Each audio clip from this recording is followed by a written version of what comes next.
your life is precious and you can lose it. And this is nature and this is how we live in it. And all of that is still in us, but it's not being taught. You're listening to the No Labels, No Limits podcast with best-selling author Sarah Box. We focus on the mantra, no labels, no limits, no excuses.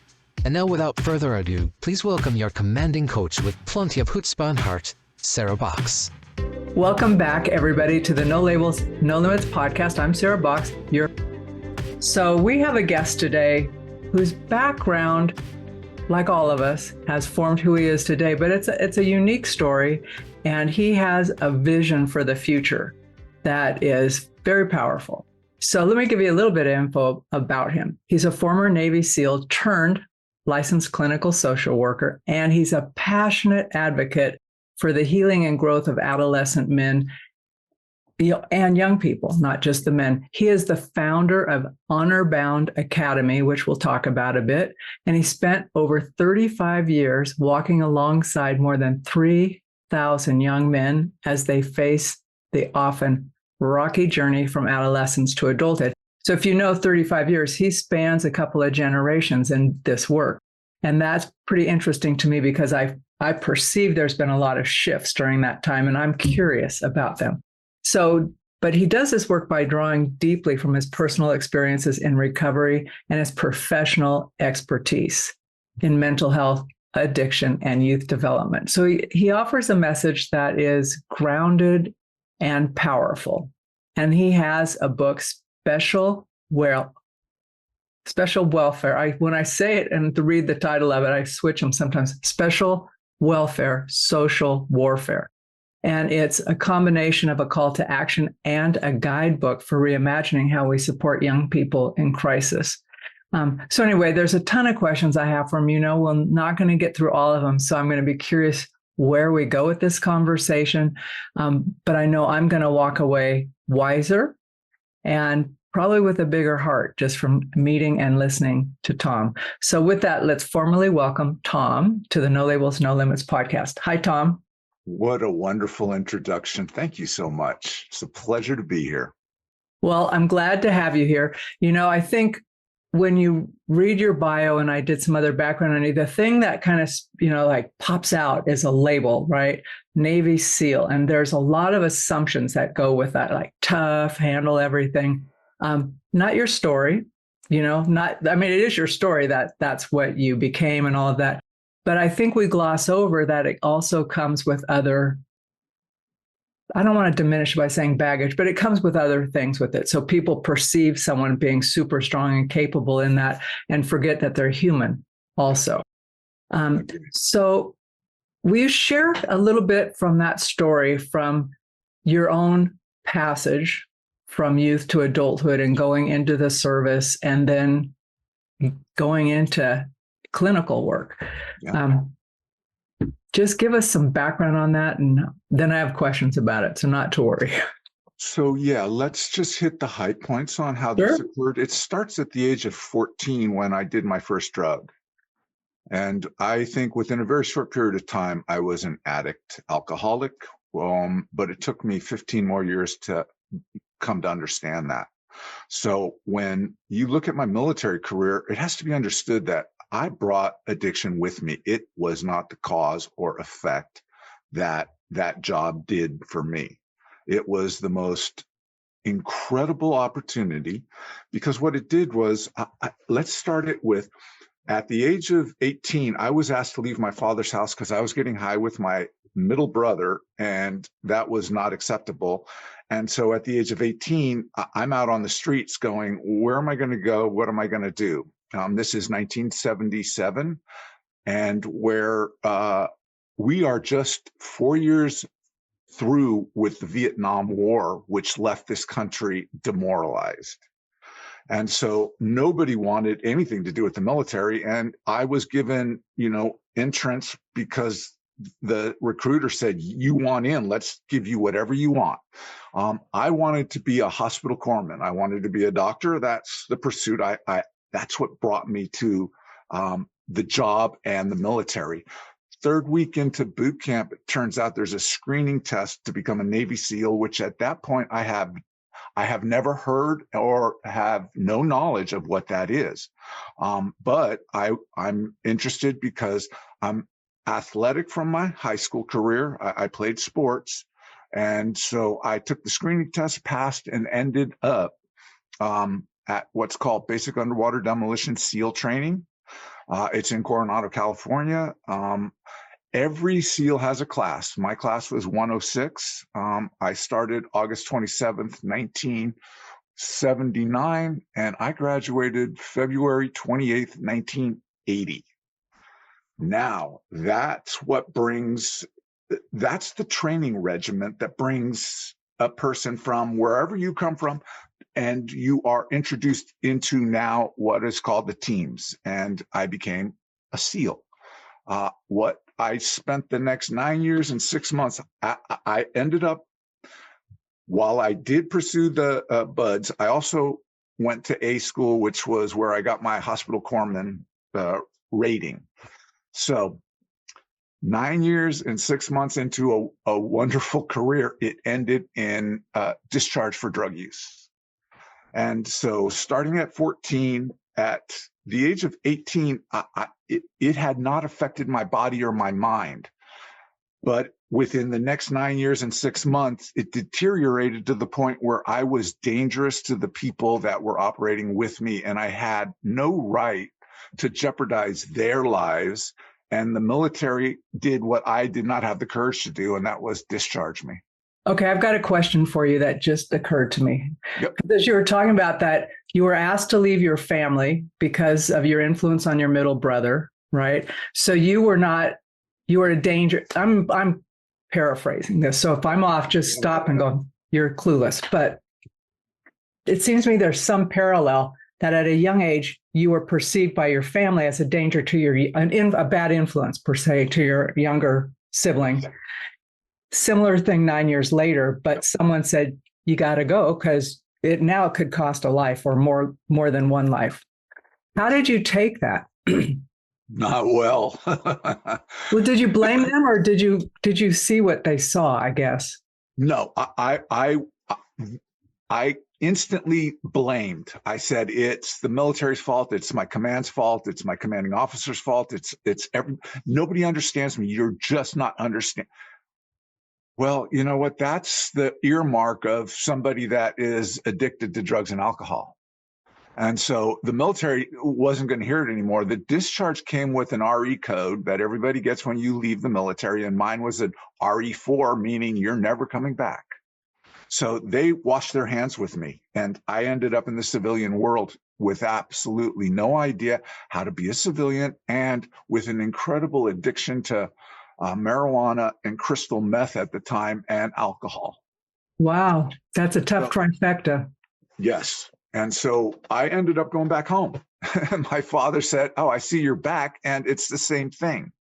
And he said, look, you're not coming here unless you go and address this issue.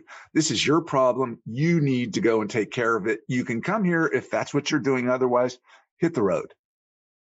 And so 4 months after my leaving SEAL Team 1, I was in a 90-day program called Project 90. And in that 90 days, I was able to physically figure out how to stop using drugs, but I had no clue as to how to live life. And so addiction says that in our childhood, something was misunderstood. An occurrence happened, and I interpreted it in a certain way so that it worked against me. And I had to go back to there to figure out what that was. Now, as a Navy SEAL and as an alcoholic, I had absolutely no desire to experience my emotions. I was detached. All that I knew were two emotions. I was either happy or I was in a rage. And Wow. Those were the only two experiences of emotion that I had. And I was told that I need to figure out empathy and sympathy. And you know what? As an operator, cold and calculating is what works for me. And as a civilian addict alcoholic, it does not work. You have to come to terms with your emotions. And I couldn't do it. I couldn't figure it out. A year in, I was going to use again. I knew it was coming. And this time I'm afraid because, death or institutionalized jails, that's were my only options. So I took this unconventional approach. I said, I need to go and surround myself with people that were my age when I started and who are coming to terms with it in their moment. And I took a job as an overnight counselor at an adolescent recovery facility called Daytop Village. I spent 4 years there and was given the gift of a new life. Not only was I given a gift of a new life, I found purpose and meaning. I saw in these young people them having the courage to face the demons and the darkness and all those things that I was hiding within myself, that I was incredibly afraid to come to terms with. But I was watching them and I felt as if I were a coward because I was telling them that's what they had to do. And I was lying to myself and to them. And because of the kindness and the generosity and the gift that they gave me, I said, I need to come to terms with this. And I finally, I'm a 12-step addict, alcoholic in recovery.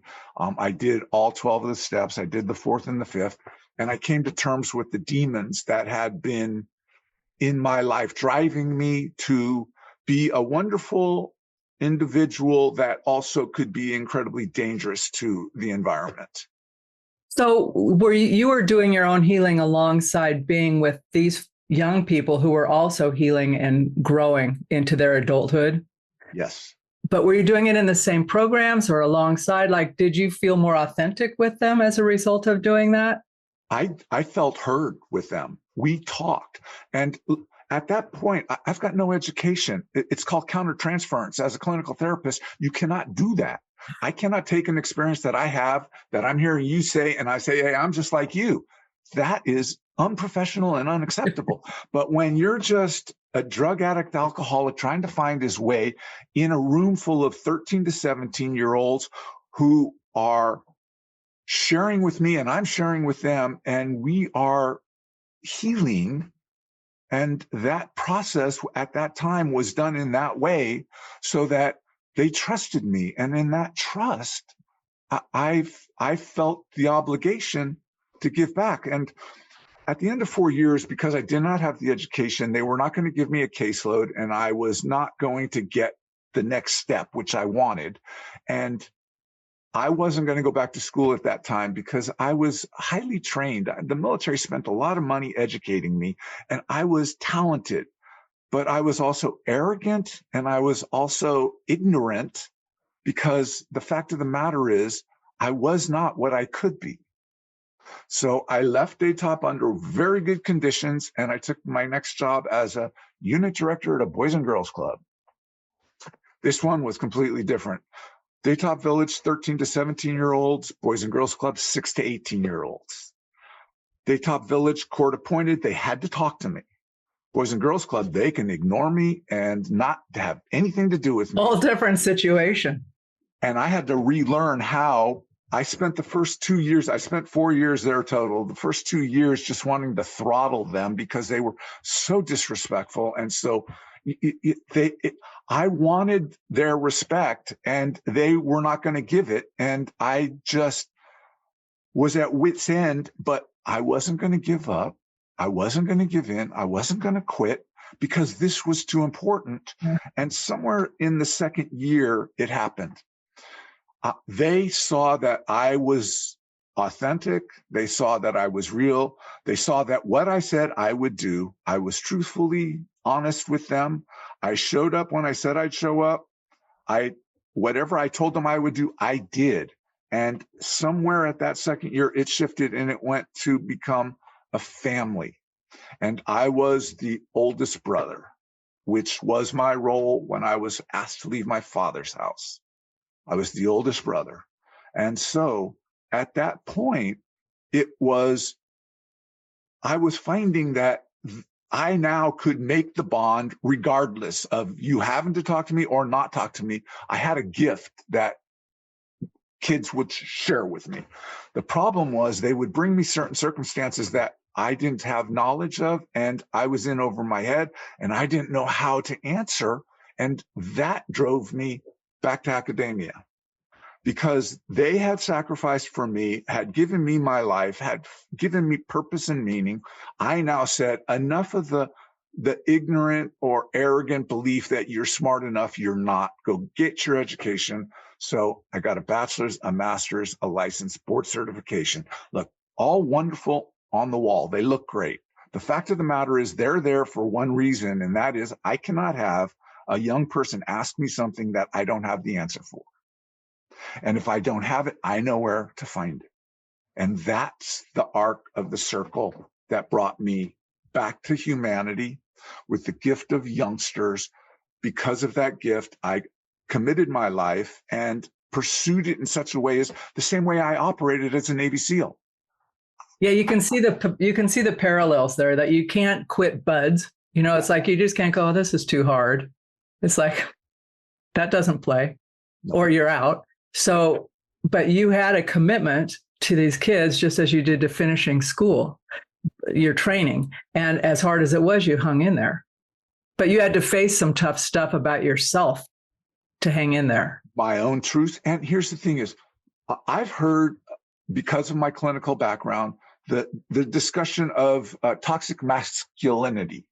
I don't really understand that in the manner in which it's being said, because all the men in recovery, if you've got any time, I would say more, if you've got 3 years of sobriety, that means you came to terms with your emotions. You have embraced them, because that's the only way to stay sober.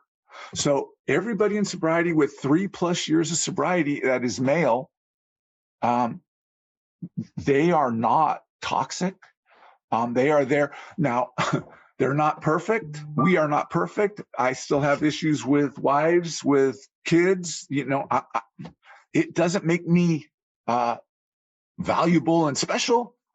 It just makes me being able to understand the other side from a stance that is not intellectual, but is emotional. Yeah. And I think once we label something, I mean, if someone called me toxic, I can't hear anything else they say after that. It's like, even if they're saying it because they think it would help me, it's like, excuse me, I can't get past you calling me a name that just puts me on edge. So if I'm doing something, let's just talk about it.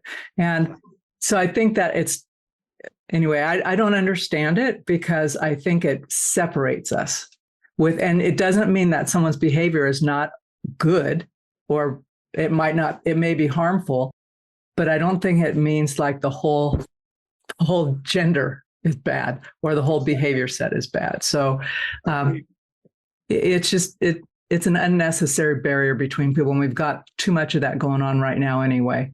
But I do want to ask you, because you talk about, working with these young folks. So you're working when we're going back in and getting your own healing, going through the 12 steps.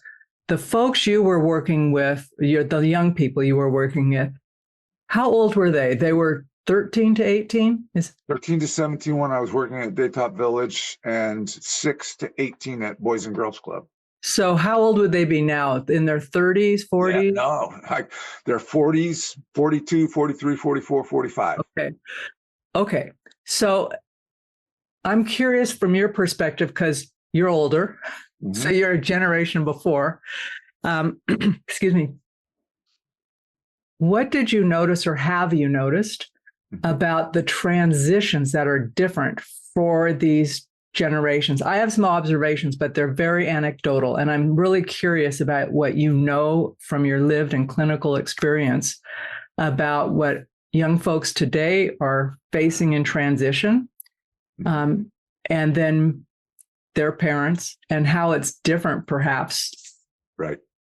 So we're looking at Gen X, the millennials is Gen Y, and then Z. These are the 3 generations I've worked with. I'm still immersed with Generation Z, trying to understand this generation. But the last 2 especially X was there with me just younger. They came from the same culture, the same time frames, the same experiences. The millennials is a shift. I had to look at that differently because it was becoming apparent that I left home at 18. Generation X relatively did the same thing. But when we got to the millennials, they're still at home. And now with Z, they are not leaving. It's looking as though that's so. You have to take into the understanding that I'm a social worker. The environment affects you. So what environment are you in? And each of those, they progressed, and from my experience, whereas my generation was expected to go out, get a job, work, get married, have kids, and support. And then at some point with the millennials, it shifted that it did not present that way, that they were not going to necessarily, they had, I would say that the parenting was different. I was anticipating the question, raising those kids. Yeah. And I did it differently than what my parents did to raise me. And then at this stage, wherever it came in, and it was probably 1998, 2000, the first of the computers, in the libraries were coming in. They weren't necessarily in the house. There still wasn't the iPhone. But when you introduce the technology, everything's skewed. The expectations, the insights, the understanding. And what Honor Bound Academy was, the focus that I came to understand that was missing was a rite of passage. Rite of passage is ancient. That goes back to the earliest times when we were hunter-gatherers. And we were, in various parts of the world without the ability to communicate with one another. But if you look at how each of those tribals raised their adolescents, it was the same thing. They left the mom and went to the father, and the father put them out and what was called bleeding them, put them in the real world so that they could understand what it is that your life is precious and you can lose it. And this is nature and this is how we live in it. And all of that is still in us, but it's not being taught. Are we insulated from it? Like, are we insulating our youth from it? Or are we as parents, grandparents at my age, but afraid to make our kids uncomfortable or nervous or scared? I'm thinking that it's our fear. It's our internal fear, and it's the fear that we're not aware of. The conscious unconscious. Uh-huh. We want our kids to go out and be successful, and we want them to do that. But then inside of us, we're sending mixed messages to our kids because we're not sure and we're afraid. And we're like, yeah, you can go, anything that comes after but is an excuse. Stop with, don't go to but, just say go. But no. And so this is what is occurring. And then, I don't want to get too far afield, but this is where my head is right now because it's what I'm looking at is with AI. Yeah. No, you're not going too far afield. This is our time in life right now. And this matters. Our young people really matter. Okay. And this is my understanding is AI as the therapist. You know what? I want to be open to it and I want to say, okay, but I can't for certain reasons. And it comes down to, at this stage, AI does not make a good therapist for our kids, but our kids are using AI as if it were. And they're believing and thinking, and it's, in my mind, destructive in that the reason that when I go into the Boys and Girls Club, that 2-year period that I just took the grief, it all came down to small talk and learning each of the kids there's something about each of these kids that is my hook or my trigger or my capture. And AI is incapable of small talk. So you can't get there. And then on the other side of it is the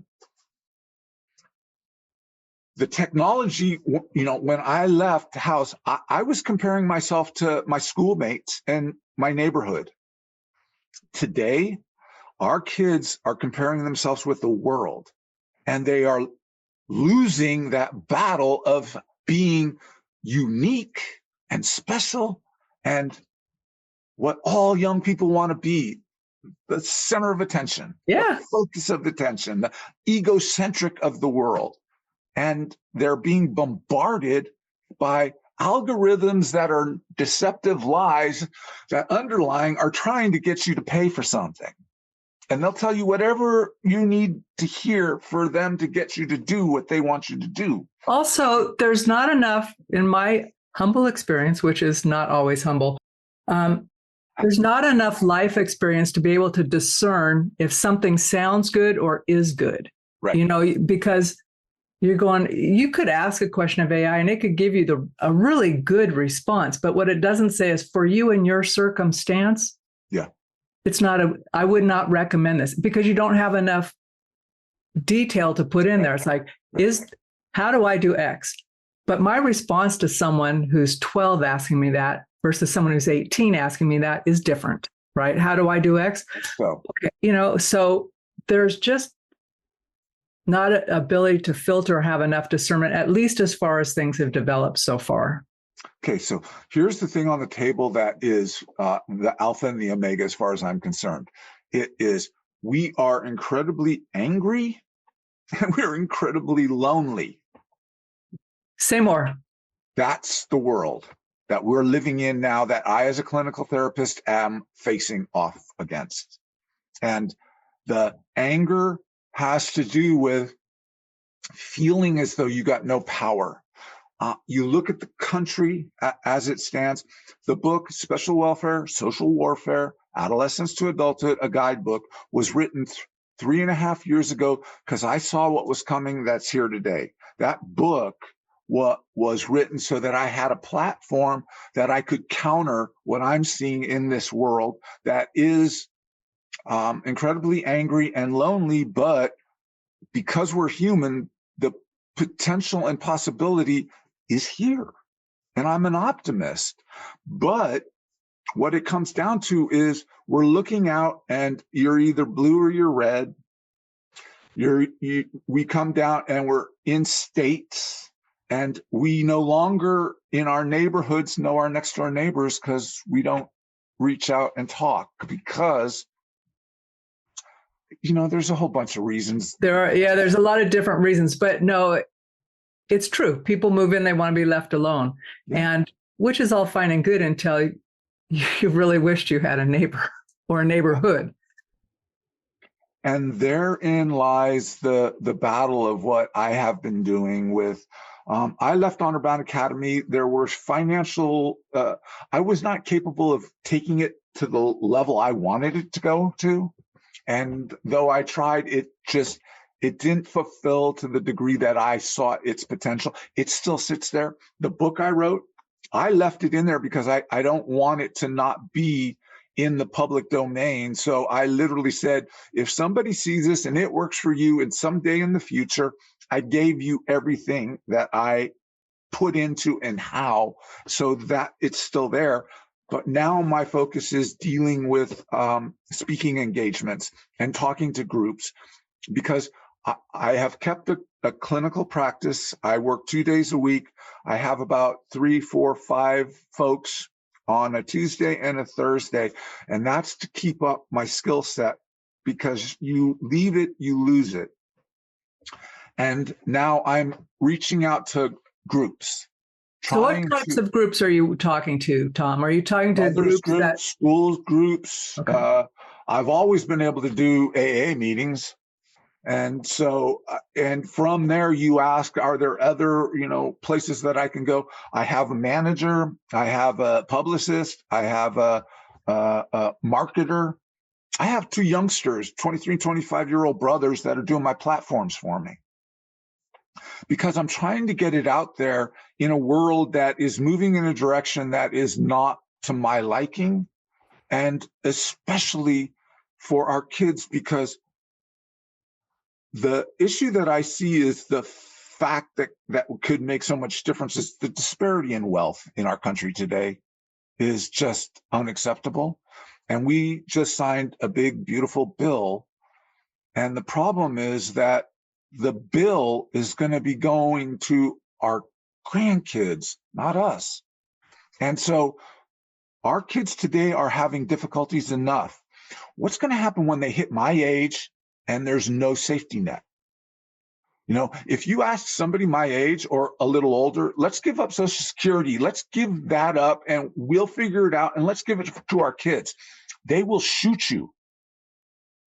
Elder people are not kind if you're going to mess with their finances. And I'm speaking from an elder's perspective. Now, my concern with that is our kids are going to grow into this age and they're not going to have a choice. We have that choice.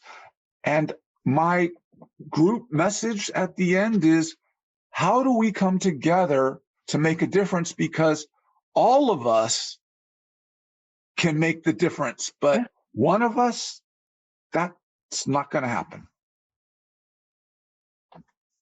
Yeah, that's interesting. Because I think of when you're talking about it, I'm going, well, I'm not sure, because it's almost like a broken promise. When you think about Social Security and stuff, that was a promise made back in the 40s, 50s. Yes. You know, so then people live their lives counting on that promise to be fulfilled. So that promise broken leads to distrust, right? And I think about the impact on our kids and our grandkids and like the generations behind. And we're certainly not getting everything right at the moment. That's interesting. I don't have a solution. I think your question and your positive doing that is. I'm going to toss this one out there because it's kind of, this is what's disturbing me right now. Born in 1959. My parents were not the greatest generation. They were the silent generation. The greatest generation went to World War II. My parents were kids during that time frame, and they experienced World War II. Today is the first time in my life since 1959 that I've heard somebody actually say World War III. Now, I'm coming from a world where I'm an unconventional operator extraordinaire. And I took a job, spent 7 years as a military family life consultant, as a therapist, working with the military, with the folks that were active duty personnel for Afghanistan and Iraq. And I was there watching them come back. And still to this day, the suicidal rate of that group. And now today's Generation Z, they are capable of the incredible potential that lies with our future with all the technologies, but they are not prepared for World War III. And I've heard that term now. And how dare you speak World War III in the context of our culture, because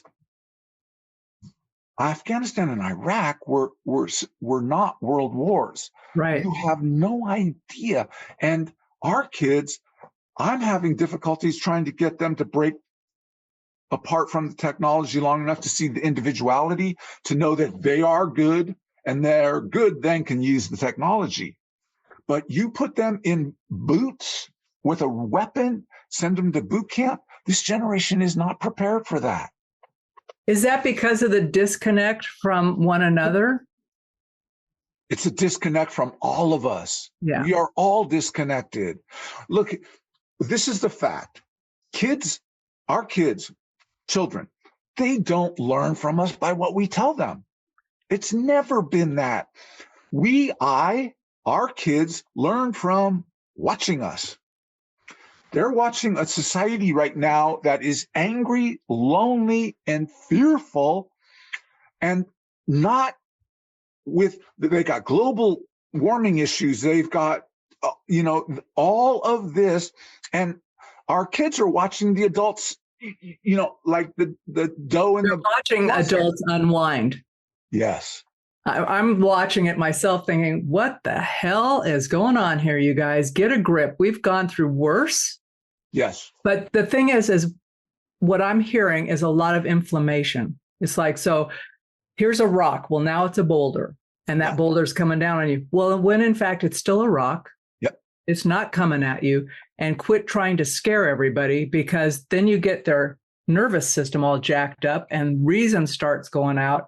I mean, as you have your, like, what you're worried about, I'm just thinking we need to take a notch down on the heat. Everybody's going, oh, everything's bad. It's bad. I'm thinking everything is not bad.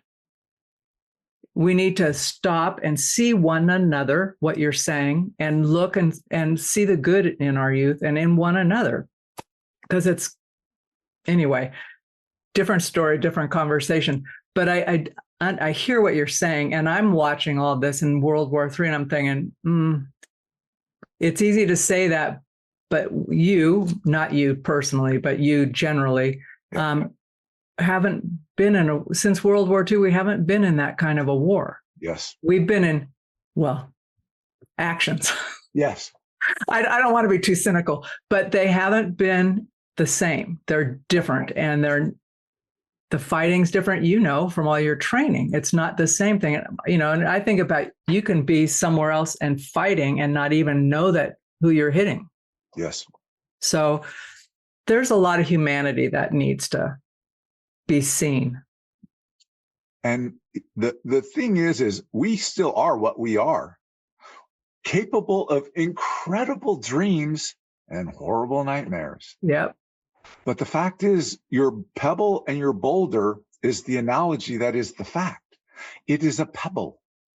But if you're going to be told and you're not experiencing others in the form of a compassionate bond, so that you're hearing, because people talk at you, they talk through you, they talk over you, they talk at you, but do they talk with you? And that's what's missing, is the talking with, to understand that a pebble is a pebble. It is going to, a pebble starts the avalanche.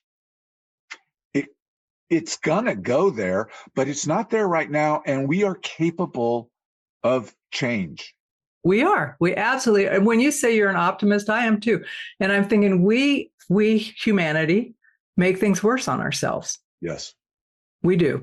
And I think about, like, I listen to, my grandkids are all in their late teens for the most part. They're brilliant kids, but they're scared kids.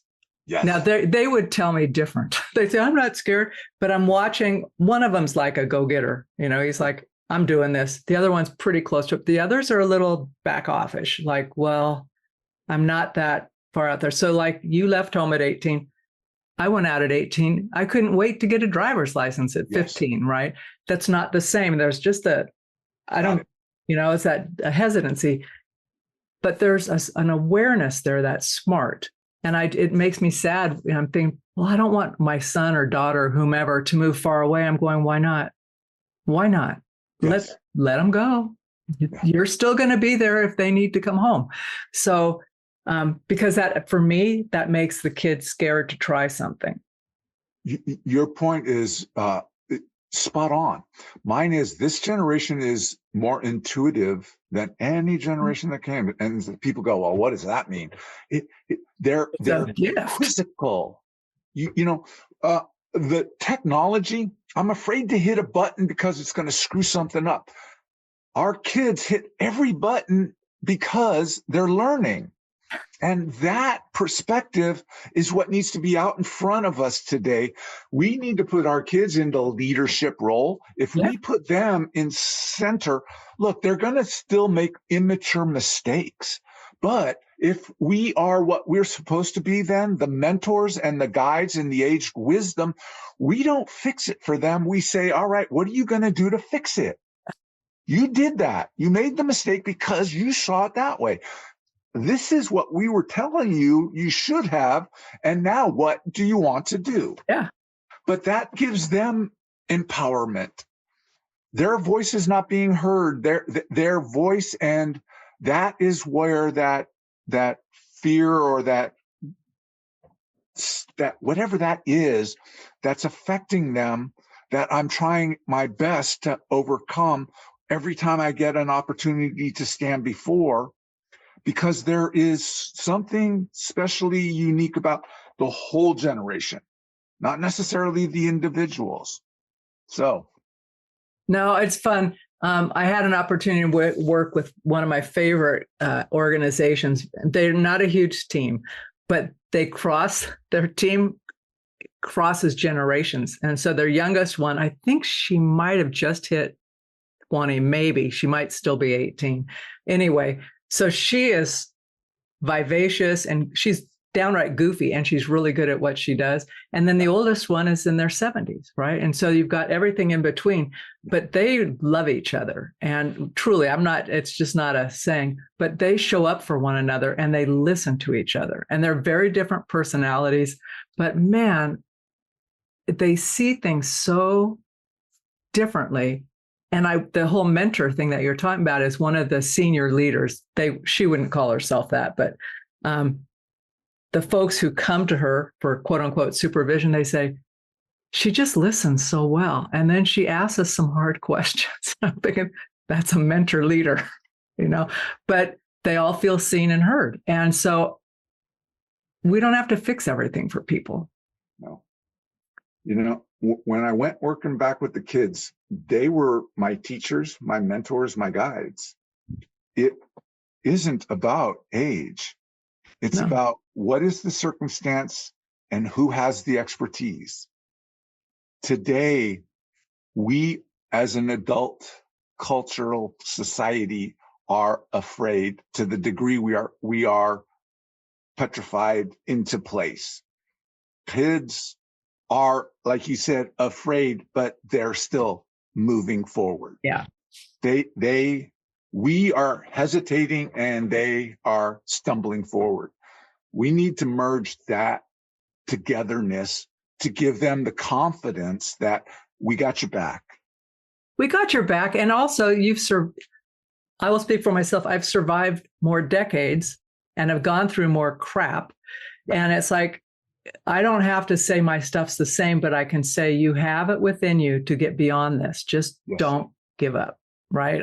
I got your back, but because I remember my mom's, thought it was the end of the world, right? I'm 12 and I'm sobbing over something. And she goes, honey, I just want to tell you, and you'll remember this years from now, which obviously I haven't. She goes, there will always be another bus. And I thought, I don't get it. And she goes, you will. You will get it. There will always be another bus. This is not the end of the line. And it has come to serve me well over time. It's like, okay, let it go. Seeds. I like it. Yeah. Well, that's what we do. She was from the generation of World War II. Yes. So anyway, off track. But I think with your speaking, I asked who you like to speak to because I'm thinking you have a powerful message to reach more folks. So, you know what I told my publicist? I want Good Morning America. I don't want them to interview me. I want to look into the lens and say to all our youth, look, I'm here. Let's figure out how we can connect, because your voice is the only voice that I hear, and I will do everything in my power to give you the spotlight that I'm standing in right now, and I will keep all the others away from it. But come on, help me understand. That was why I wrote the book. That's why I do these interviews. That's what I told my publicist I want. I am not hitting the degree of kids that are young people that I want, but I'm still progressing to that because, conceive it, believe it, achieve it. Yes. And I'm not going to quit because I've never quit, and I'm going to get there one way or the other. And you are the opportunity for this moment to be able to do what I'm not going to stop doing. Well, I appreciate you sharing on the podcast because you've demonstrated in your own life that you've hit limits and gone beyond them and haven't settled for them. And you have a dream and a vision and you're pursuing it. And maybe we don't get it all done in one lifetime, Tom. And, not knowing what your belief is, maybe someone picks up the mantle behind you and you come back or whatever. But like you said, you've laid the groundwork, and now it's a matter of walking it out and getting the message out. Yeah. Because again, in the book, the very last section, I went through academia for peer review of the program. So literally all my notes, everything is at the back end of that book for 100 years from now. That's why I did it, not for today or tomorrow, because I'm still here today and tomorrow. But I will not risk my voice ending at the end of my days. I need that to go on. And that was my way of approaching that issue. So I'm assuming that your book is available anywhere books are available. Yeah, Amazon. There we go. Hey, everybody. Well, this won't be published in time for it. I was going to say it's Amazon Prime Day. But it'll be over. But there'll be another one in the fall. So if you're listening to this, there will always be another one. There is. Every 6 months or so, there'll be some big sale. And the audiobooks and the Kindle and all of that's going on too. So at any rate, your book is available. And so it's really a powerful tool that will go beyond you. But I think you, with your message, is really important because it helps people my age and younger hear your rationale for the work. And that is the motivator. You've been wonderful, Sarah. Thank you so much. Well, I really appreciate your time. I really appreciate learning from you. I knew I would.